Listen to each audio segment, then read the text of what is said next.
बनना चाहिए कि नहीं बनना चाहिए? इस पर दो सुझाव लोगों ने कहा 40% और बाकी है, तो दो सुझाव है। पहला सुझाव है कि 2 अक्टूबर को दल बना लिया जाए। दूसरा सुझाव है कि पदयात्रा को खत्म करने के बाद मार्च में अगले साल दल बनाया जाए। तो जो लोग चाहते हैं कि अक्टूबर में दल बने, वो लोग हाथ उठाइए और जोर से करिए।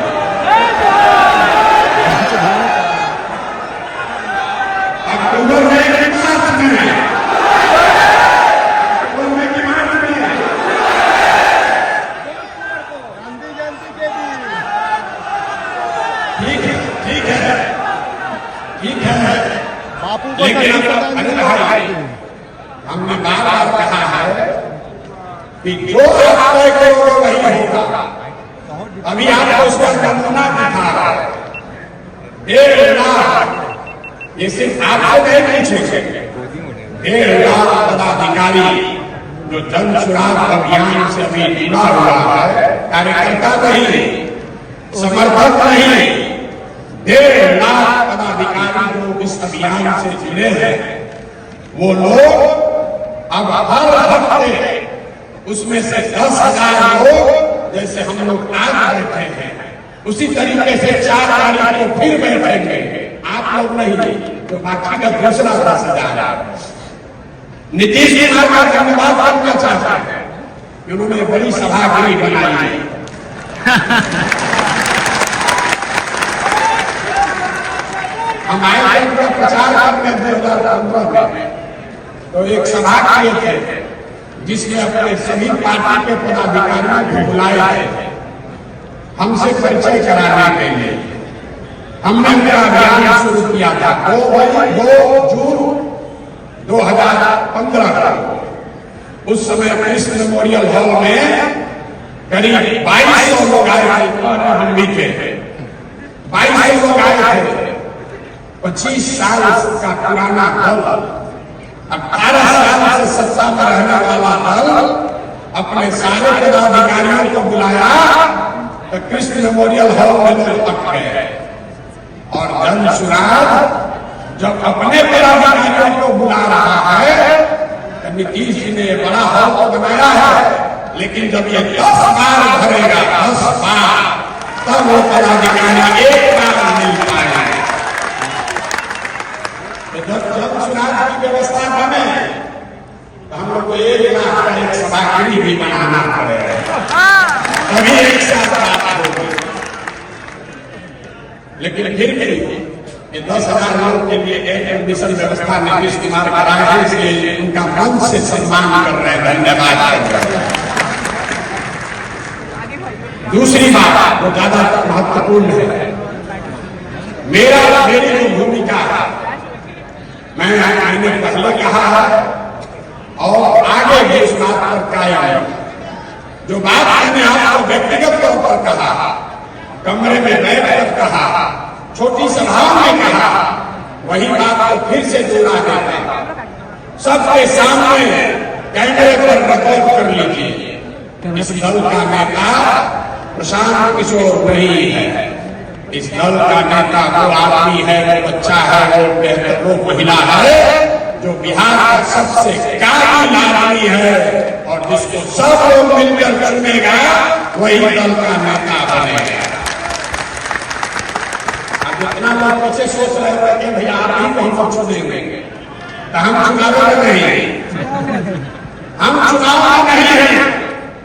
इस बात को आप सीखिए, इस बात को सीखिए। आज आप हम पर भरोसा कर रहे हैं, कल होकर हम लग जाएंगे, आप आंख मनते रह जाओगे। इसलिए व्यक्ति महत्वपूर्ण नहीं है, व्यवस्था महत्वपूर्ण है। 2 अक्टूबर को आपको पूरे देश के सामने ये हम लोग दिखाएंगे कि सब भाई मिलकर अपने नेता का चुनाव लोकतांत्रिक तरीके से किया जाएगा। ताली जोर से बजा दें, जोर से ताली बजाएं।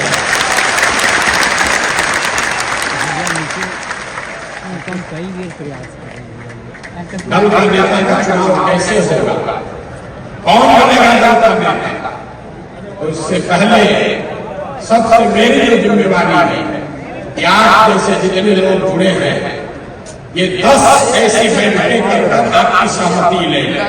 2 तारीख को जब दल बन जाएगा, दल में 25 सदस्य 25 लोग आपके बीच से चुनकर आएंगे, जो दल का लीडरशिप काउंसिल हुआ, और उस 25 में से ही एक आदमी को अध्यक्ष चुना जाएगा।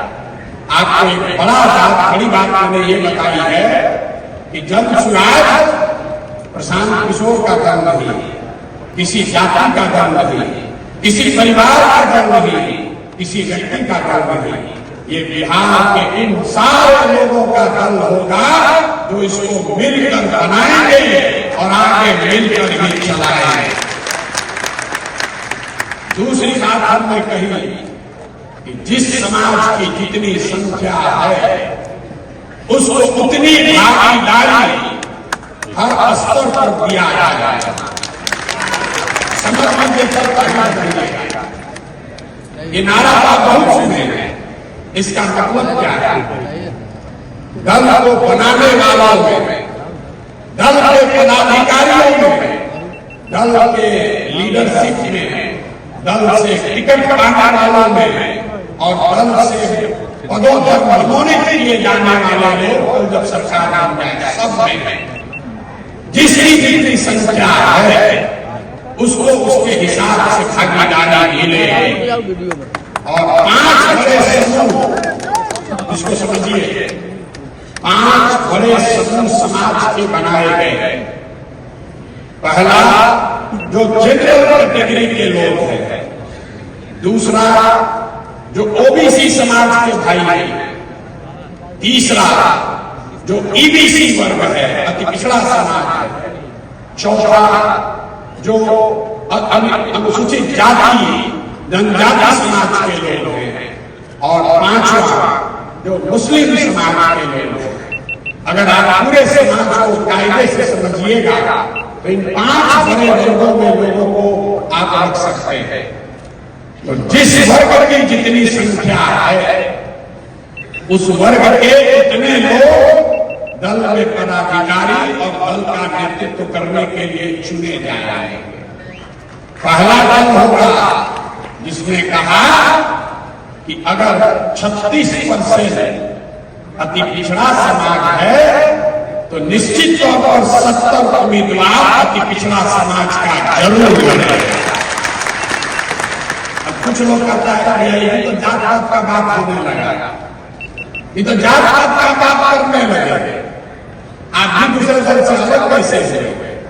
सब लोग एक याद रख लीजिए, जो जन समाज के समानता का मंत्र है कि हर समाज में काबिल आदमी है और हर काबिल आदमी किसी न किसी समाज का है। तो अगर बांटने वाले के नियत में खोट नहीं है तो ये पूरी तरीके से संभव है कि हर समाज को उसके संख्या के अनुसार भागीदारी मिल जाए। और आप ये देखिएगा